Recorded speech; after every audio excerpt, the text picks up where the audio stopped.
الظاهر كده مش هنستنى كتير علشان خاطر نبتدي نشوف تسريبات حوالين فيلم ذا باتمان البارت التاني. زي ما قال لك في اخر فيديو ان المفروض الفيلم التاني من باتمان هيتصور في اول السنه الجديده، واللي اكيد وقتها هنبتدي نشوف تسريبات حوالين الفيلم ده. ولكن الواضح ان التسريبات بدات تخرج من دلوقتي، فخلينا في الفيديو ده نشوف اخر التطورات حوالين ذا باتمان البارت التاني وكمان فيلم سوبرمان الجديد. فاللي بنعرفه لحد دلوقتي حوالين فيلم سوبرمان ان هو عمل نجاح كبير وحقق اكتر من 560 مليون دولار على مستوى العالم، وده بيخلي المستثمرين في شركه ورنر بروس يبقوا مبسوطين جدا ويمدحوا الفيلم. وطبعا بالنسبه لشركه ورنر بروس من ضمن الاولويات بتاعتهم هم طبعا المستثمرين، وبدل المستثمرين مبسوطين فعلا من عمل زي بتاع سوبرمان فحلو جدا، استمر وكمل. علشان بعدها هنشوف ان ديفيد زازليف اللي هو المدير التنفيذي لشركه ورنر بروس ديسكفري قال ان جيمس جان هو اللي هيكتب ويخرج الجزء اللي جاي من قصه عيله سوبرمان. يعني الواضح من كلام ديفيد زازليف نفسه ان جيمس جان مش بس بيكمل مع سوبرمان، ده كمان هيشتغل على المرحله اللي جايه اللي فيها شخصيات تانية مرتبطه بشخصيه سوبرمان. زي مثلا عندنا شخصيه سوبر جيرل، وده الفيلم بتاعها هيتعرض معانا السنه اللي جايه. فاذا لحد دلوقتي معانا سوبرمان وسوبر جيرل، تخيل بقى اي شخصيه تانية من عيله سوبرمان هتتقدم معانا في عالم الدي سي يو الفتره اللي جايه. ومن الكلام ده بيتوضح معانا ان جيمس جان شكله هو اللي هيكون مسؤول عن عيله سوبرمان في عالم الدي سي يو بالكامل. وبرضه بفكرك تاني ان الكلام ده مش جاي من اي شخص، ده رئيس شركه ورنر بروس ديسكفري. علشان بعد كده نشوف ان الخبر ده انتشر بشكل كبير جدا، واللي بعدها بدا يتوجه سؤال لجيمس جان: هو صحيح انك بتجهز للجزء اللي جاي من عيله سوبرمان؟ فجيمس جان رد على السؤال ده: انا مش بس بجهز، انا فعلا بدات اكتب بالفعل. خلاص جيمس جان خلص مرحله التحضير وابتدى يكتب قصه الفيلم الجديد اللي هيكمل بيه عالم سوبرمان. لو تفتكر الفتره اللي فاتت سمعنا كتير جدا ان جيمس جان شغال على مشروع داخل الدي سي يو، واللي كل الاخبار وقتها كانت بتقول ان وارد جدا يكون فيلم سوبرمان 2. فجيمس جان كان بينفي حاجه زي دي، كان بيوضح ان المشروع ده ممكن يظهر فيه سوبرمان ولكن هو مش خاص بسوبرمان. فتفتكر ديفيد زازليف فعلا فضح الخطه بتاع جيمس جان لما قال ان جيمس جان شغال دلوقتي على جزء تاني من عيله سوبرمان؟ اعتقد ان كده الموضوع بدا يتوضح بشكل كبير. من الاساس المفروض ديفيد زازليف ما كانش يقول حاجه زي دي، لان الواضح فعلا ان جيمس جان كان عاوز يعملها مفاجاه للجمهور. بس بالتالي لما الخبر ده انتشر بشكل كبير والكلام نفسه من ديفيد زازليف، جيمس جان ما استناش وطلع فعلا بيأكد الخبر ده. ولو فعلا ده المشروع اللي كان جيمس جان بيكتبه والفترة اللي فاتت كنا مفكرين سوبرمان 2، فنقدر كده نستبعد سوبرمان 2 وكمان الفيلم اللي كل جمهور دي سي مستنينه وهو اولدز فاينست، فيلم بيجمع ما بين باتمان وسوبرمان. في الحالة دي عندنا سوبرمان وسوبر جيرل، وهيقدم شخصية جديدة برضه من نفس الفصيلة.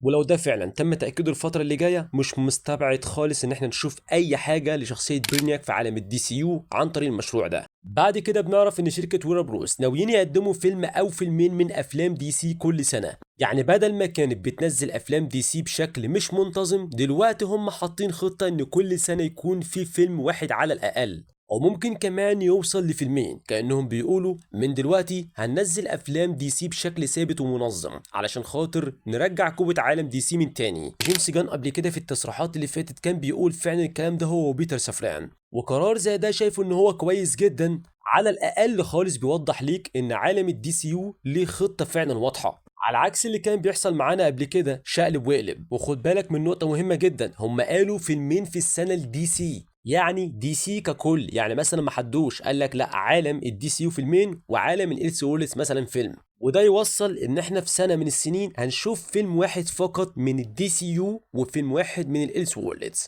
ولو قلت لي انت عاوز توصل لايه، فخليني اقول لك برضو الكلام ده قلت لك قبل كده وهنجيله كمان شويه. علشان بعد كده نروح بقى لعالم الالس وولز ذا باتمان 2. زي ما قلت لك في الفيديو الاخير، خلاص التصوير بتاع الفيلم المفروض هيبتدي من اول السنه الجديده، ودي حاجه كويسه. خلاص يا جماعه احنا خدنا خطوه بشكل رسمي، يعني المفروض ان شاء الله يعني ما يكونش في تاجيلات تاني عشان خاطر هي مش مستحمله. طيب ايه بقى اللي بدا يحصل بعد ما سمعنا ان خلاص الفيلم ده هيبتدي تصويره السنه اللي جايه؟ في كلام بدا يظهر في الوقت الحالي ان شخصيه روبن هتظهر في فيلم ذا باتمان 2. ايوه زي ما سمعت كده، وده برضو خبر مش مفاجئ لان الكلام ده سمعناه من زمان جدا، من وقت ما تم الاعلان عن فيلم ذا باتمان 2. وقتها الخبر ده انتشر شويه وبعد كده اختفى، ولكن بعد الاعلان بشكل رسمي ان هيبتدي تصوير اول السنه الجديده، دلوقتي الخبر ده بدا يتجدد مره تانية. فانت مش واخد بالك ان الموضوع بقى مشابه شويه بباتمان بتاع عالم الدي سي يو؟ ايوه زي ما لسه قايل لك من شويه كده، موضوع فيلمين في السنة ان هم يتحددوا ينزلوا من دي سي ككل، ده برضه ممكن يكون سبب من ضمن الاسباب لانضمام عالم ذا باتمان لعالم الدي سي يو. ايوه وانا عارف والله انا صدعتك بالحوار ده، ولكن خليني اقول لك ان الموضوع فعلا بيكون واضح وضوح الشمس، رغم ان جيمس جان وبيتر سافران بينفوا الكلام ده تماما، الا ان برضه في حاجات او اخبار بتظهر بشكل يومي كده او كل فتره بتاكد ان ده وارد يحصل جدا في يوم من الايام. لان انا سبب قبل كده ذكرت لك معظم الاسباب اللي ممكن عن طريقها فعلا ينضم روبرت تانسون لعالم الدي سي يو بشخصيه باتمان، وانا عارف ان بالنسبه لبعض الناس الموضوع ده مستحيل، وده بقى علشان خاطر باتمان بقى له كام سنه وباتمان ده المفروض صغير في السن، ولكن الموضوع ده بسيط جدا، حل المشاكل دي كلها عن طريق مين؟ الكتاب.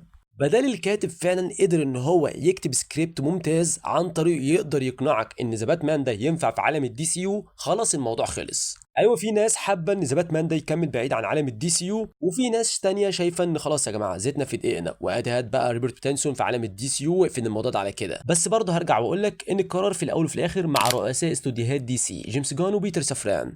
فتمام لحد هنا نتكلم بقى على الفيلم بتاع ذا باتمان البارت الثاني. وانا عارف برضه ان انا اتكلمت قبل كده هنا على القناه وقلت لك من وجهه نظري شايف ممكن يكون الفيلم بتاع البارت الثاني من ذا باتمان هو مين بالظبط، واللي وقتها قلت لك ان هو مستر فريز، ووضحت لك اكتر من سبب عن طريقه فعلا ممكن يتقدم معانا في البارت الثاني، وهتلاقي الفيديو ده موجود هنا على القناه. ولكن خلينا نتكلم دلوقتي على التحديثات الاخيره، او خلينا نقول بالتحديد التصريحات بتاع جيمس جان اللي عن طريقها ممكن يكون ده تلميح على الفيلم بتاع البارت الثاني من ذا باتمان.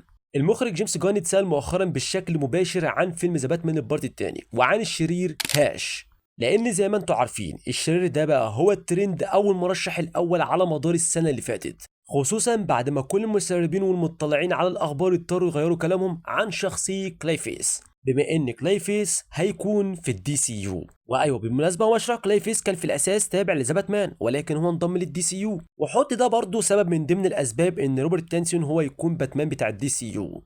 فرد جيمس جان هنا على الموضوع بتاع هاش كان يمكن يكون مثير للاهتمام جدا، تقريبا كان بيأكد الموضوع لحد ما. فالسؤال هنا طب مين ممكن يكون الشرير بتاع باتمان الجزء الثاني؟ خليني اقول لك لحد دلوقتي مش عارفين، بس نقدر نفترض انه مش هيكون كلايفيس خلاص، علشان خاطر كلايفيس موجود في عالم الدي سي يو. ومع ذلك انا قبل كده عملت فيديو بيتكلم عن نظريات لمات ريفز كان ليه علاقه باختيار ممثل كلايفيس. ليه ها؟ في علامات استفهام كتير في النقطه دي، فمين عارف يعني يمكن في ترابط، يمكن بيزرعوا حاجه للمستقبل، ويمكن مفيش حاجه خالص.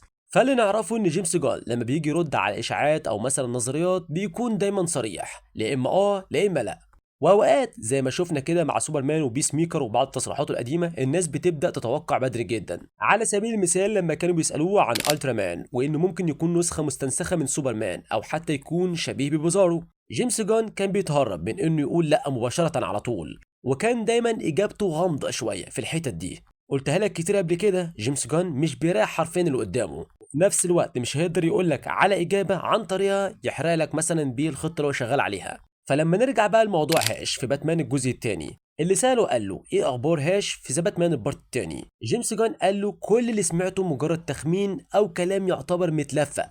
طيب مش شايف ان الاجابه دي هي مختلفه شويه عن ردود جيمس جان حوالين الاسئله اللي بتكون مثيره جدا؟ يعني انا كنت بشوف انترفيو لجيمس جان اليومين اللي فاتوا، ولما يتوجه لي سؤال مثلا زي اشاعه ان بريناك هيكون في الفيلم صح، كان بيرد يقول لا. اشاعه مثلا انك كنت بتفكر تستخدم شخصيه معينه، كان برضه بيقول لا، علشان ده في النهايه وصلنا زي ما قلت لك من شويه لا اما لا اما لا، لكن معهاش مفيش ولا ولا لا، بس بيقول ان الاشاعات دي تخمينات، واضح ان بيلف حوالين الاجابه مش عاوز يدي رد مباشر، وده يمكن يكون مثير للاهتمام لان العالم اللي بيبنوه في السلسله دي واقعي وغامض وارضي. الجو بتاع 2008 ل 2016 اللي كان ترند وقتها، وشخصيه هاش بتقع بالظبط تحت التصنيف ده، واقعي وغامق وارضي. بس بالرغم من كل ده الا ان لحد دلوقتي برضه مفيش تاكيدات رسميه على ان هاش هيكون هو فيلن البارت الثاني. احنا ايوه شفنا تلميحات عنه في البارت الاول، وده يمكن يكون تمهيد وارد جدا ليه في البارت الثاني، بس احنا برضه ما دخلناش دماغ مات ريفز او حتى جيمس جان علشان خاطر نعرف هم بيفكروا في ايه. ولكن ماذا لو في النهايه شفنا ان هاش هو الفيلن بتاع البارت الثاني؟ وتخيل معايا يكون في تويست رهيب جدا يحصل في الفيلم ده، وهو ان روبرت تانسون يلعب شخصيه باتمان بروس وين،